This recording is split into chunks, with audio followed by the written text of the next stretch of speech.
Sono qui con mister Angelo Bognanni. Mister, avete lottato su ogni pallone oggi, si è vista la garra da parte dei giocatori, è mancato soltanto il gol. Come giudica nel complesso la gara di oggi? Ma i ragazzi hanno fatto una buonissima partita perché qualcuno dimentica, ma noi siamo una neopromossa che deve lottare domenica dopo domenica per la salvezza. Oggi abbiamo iniziato bene, c'è stato un grande approccio i primi 20 minuti perché visto la partita abbiamo costruito 5 occasioni da gol, alcune azioni clamorose. Poi la partita un po' si è equilibrata, ma avevamo sempre noi il predominio. Purtroppo queste partite poi sono riesce a sbloccarle, poi con il passare dei minuti passa, l'avversario prende fiducia, poi un po' ci siamo allungati e poi il secondo tempo di nuovo. Dopo i primi 10 minuti iniziali abbiamo avuto noi il sopravvento. Purtroppo non siamo stati bravi e fortunati a fare gol, però ci prendiamo questo punto perché poi queste partite rischiano di perdersi. In qualche ripartenza, in qualche contropiede abbiamo rischiato un pochino, però anche oggi la squadra non ha subito quasi niente, la squadra sta lavorando, lavora bene. Il nostro obiettivo è la salvezza. Ora pensiamo a mercoledì che abbiamo una partita di Coppa Italia e poi ci rituffiamo in campionato che abbiamo un'altra partita importante contro una diretta avversaria che è l'Accademia Trapani. Nei primi 10 minuti la sua giovane Castelbuono è andata molte volte a pressare i difensori della Folgore Castelvetrano, mettendoli in difficoltà e concedendo.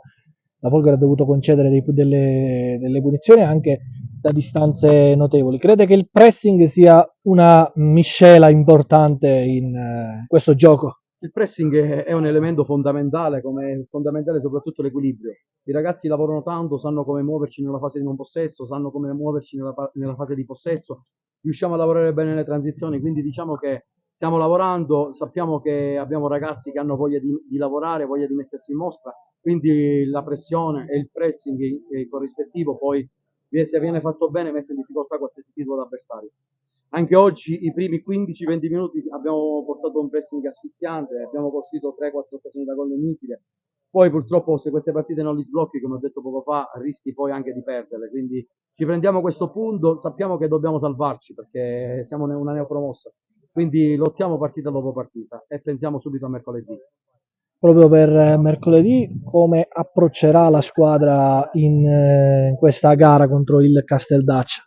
Noi approcciamo la partita sempre allo stesso modo perché per noi anche la Coppa è importante. Ho detto ai ragazzi di pensare a partita dopo partita, ho detto ai ragazzi di pensare già subito a mercoledì. Certo, il campionato è il nostro obiettivo principale, la salvezza è il nostro obiettivo principale, però mercoledì teniamo a fare bella figura, chi giocherà se lo meriterà, chi starà bene giocherà, quindi il nostro obiettivo è quello di mettere in campo una buona formazione per fare bene. Noi dobbiamo fare bene. Grazie mister Bognanni. E un saluto a tutti i tifosi di Castelbuono che ci stanno facendo stare bene. Vorrei anche ringraziarli personalmente perché ogni giorno ci stanno vicini.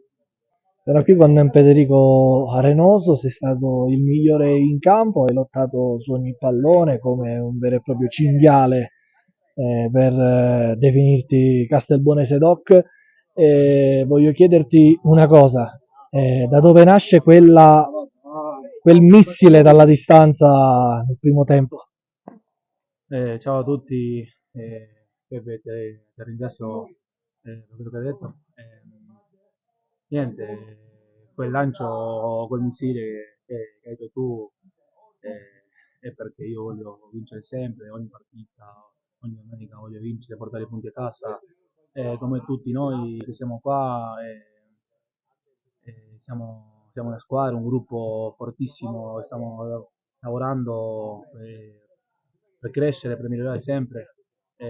Quindi niente, io voglio ringraziare a tutti, allo staff, al presidente, a tutte le società, ai miei compagni pure, che tutti insieme abbiamo fatto una grande partita e dobbiamo continuare così su questa strada. Avevi mai incontrato una squadra che non accennava mai al pressing, però sapeva difendersi molto bene? Oggi la Folgore lo ha dimostrato. Sì, infatti noi l'abbiamo pensato di questo modo, dal primo minuto si vedeva che loro erano messi in difesa, il primo tempo erano 4-4-2, poi siamo diventato 4-5-1 e al secondo tempo erano messi in difesa tutti. Va bene, è una squadra forte, diciamo che forte, alta, una squadra grande, di esperienza, che sai come giocare, come mettersi in campo. Quindi niente, abbiamo fatto di tutto, tutto quello che lavoriamo a settimana, l'abbiamo provato, scusa, e niente. come ti ho detto prima, dobbiamo continuare così. Sogni quel gol su punizione. Certo, sì, sempre, sempre. Io mi alleno sempre, tutti i giorni, provo sempre con l'aria, quindi arriverà, sicuramente arriverà.